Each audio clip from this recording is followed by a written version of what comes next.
Hi everyone! Today I'm going to share how I created this collage page for my December daily reason why without using Photoshop, and then how I finished it off in my album once I printed it off. My preferred way of doing digital layouts is to use Microsoft Word, but I did try doing this on Canva as well, and bottom line is I couldn't find a way to replicate this layout exactly in Canva, but I'll discuss which parts I ran into problems with later on in this video. So first off, I'm starting in my blank Microsoft Word document, and I'm turning this document into a landscape orientation because this is going into my landscape 8x10 December daily album. I've also already changed the margins to as small as I can make them on Microsoft Word, and that's about 0.2 inches all the way around. Once that's done, I'm going to insert all of my photos by clicking the Insert drop-down menu, and then going into Pictures, and then going into my folder on my computer where I've already selected a whole bunch of photos from last year that I've cropped down to a 1:1 ratio. So it'll take a while for my computer to insert all of those photos because there are, I think, more than 80 of them at this point. And you can see once that's done, I have a gazillion pages in my Microsoft Word document, each with one very large photo on it. So the default for Microsoft Word is to make these photos as large as possible when they're inserted, and that's why each one of them takes up like the whole page in the document. So I just had to zoom out so that I could see more of these pages on my screen here, and to do that, I just scroll down on my mouse while hitting the Control button on my keyboard. And that's just a little shortcut. But you can also go to the View drop-down menu and click the Zoom button to adjust that as well. And now I'm just taking each of these photos and sizing them down to 1 inch by 1 inch by clicking on each photo, going to the Picture Format drop-down menu, and adjusting the height to 1 inch. And when you do that, the width automatically adjusts to 1 inch as well, since the photos that I have here are all 1:1 ratio. So I tried doing this resizing function in Canva as well, just for fun.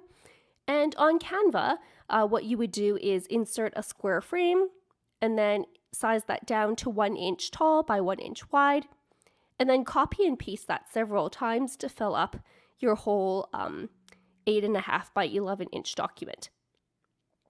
But the thing I don't like about Canva is that you can't really get it to be exactly 1 inch by 1 inch. Because when you drag the edge of the frame to change the dimensions, it rounds the measurements to the nearest 0.1 inches. And there's no way that you can really specify the exact width and height that you want, like you can in Microsoft Word. So you could potentially end up with a shape that is like 0.95 inches wide by 1.05 inches tall. And the Canva program will still tell you that this shape is 1 inch by 1 inch wide. And that just really bugs me because I can't specify the exact dimensions that I want. But if you don't really care as much about your photos being exactly square, or you don't care as much about the exact measurements of your photos, then this part of the collage might be easier to do in Canva. But I didn't mind it taking a bit more time to do that here in Microsoft Word so that I could get them to the exact size and dimensions that I wanted all my photos. So here I have all of my photos sized down. I was able to fit 80 photos on this Word document, so that's 8 rows of 10 photos, and I'm just going through and deleting some of the extra ones that I don't need. And next comes the very tedious part of recoloring all of these images to grayscale. So to do that, I'm right-clicking on each photo, then going to the Format Picture menu, and from there I'm going to the Picture Editing part, and that's the icon with the mountains in the square. And then I'm going to Picture Color, and under the Color Saturation part, I'm clicking on the presets and changing all of my photos to that first option there, which is a grayscale. And that changes the saturation level to 0%.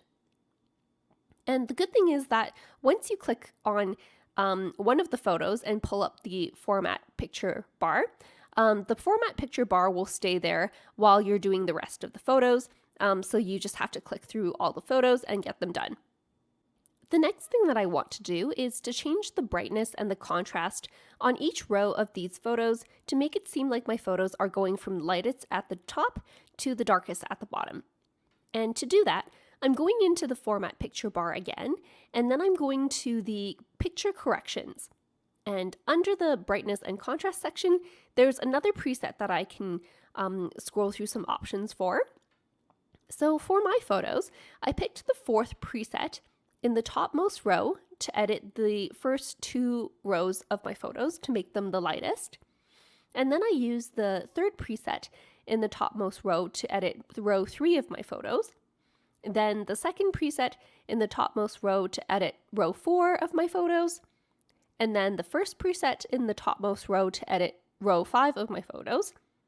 Then I used the first preset in the second row of presets to edit row 6 of my photos. Then the first preset in the third row of presets to edit row 7 of my photos.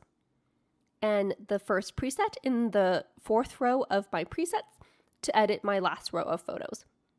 But of course you can play around with the presets here and see which ones you like better for each row. And I did try this on Canva as well.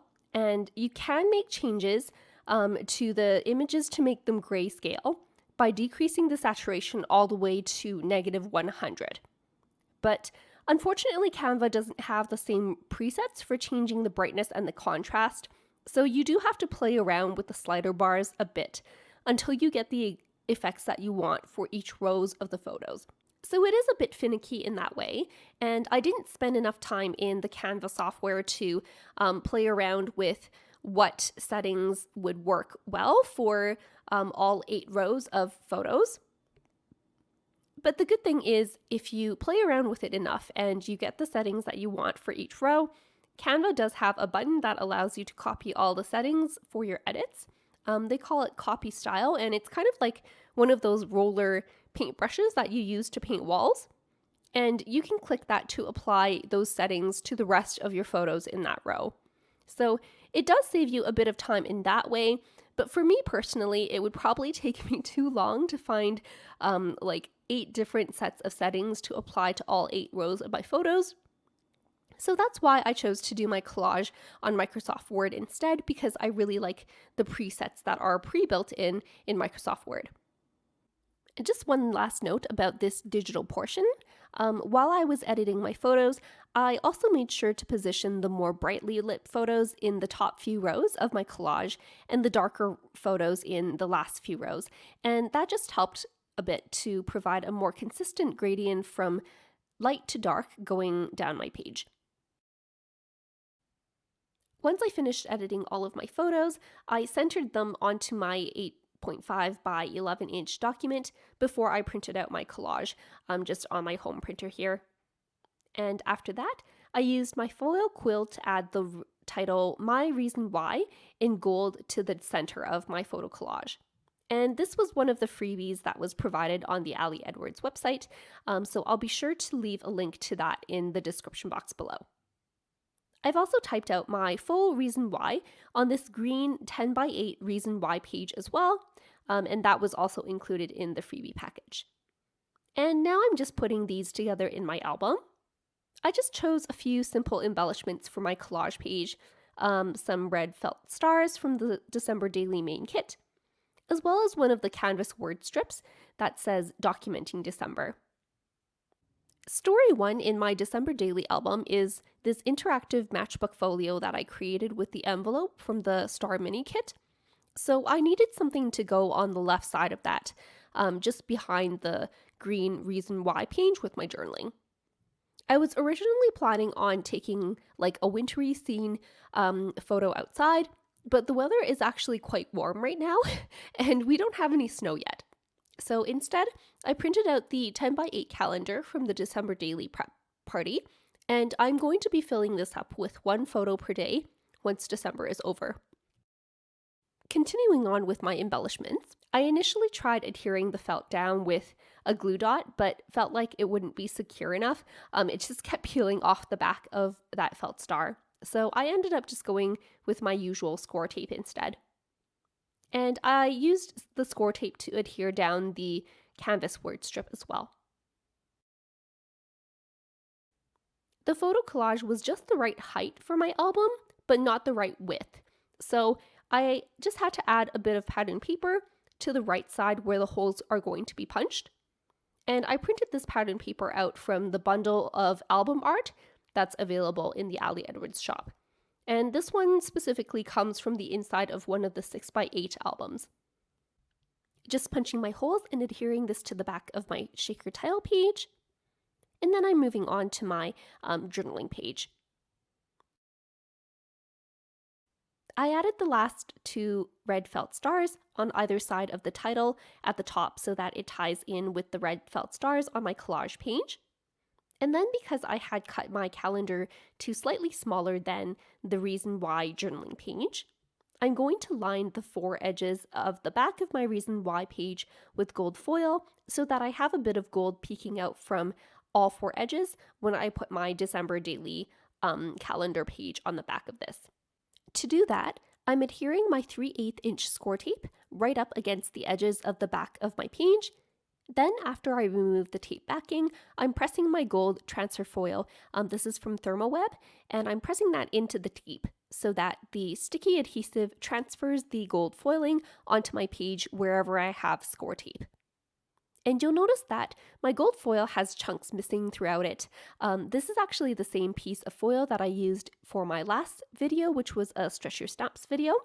But if you have any parts of Scor Tape that didn't get any foil on it the first time, you can always go back in with a different part of the sheet that still has some foil on it, and it'll fill in any missing spots just fine. Now I'm adhering my calendar page to the back of my Reason Why page, and that finishes up my Reason Why page for my December daily album. For more December daily inspiration, make sure to check out my Stretch Your Stamps December daily videos for ways to use stamps in your December daily projects. Make sure to check out my 12 Days of Interactive December Daily video series for some interactive pages for your December daily album. And check out my complete playlist for all things related to December daily this year. If you liked this video, then make sure you give it a thumbs up, and be sure to subscribe for more process videos for my December daily pages. Thanks so much for watching!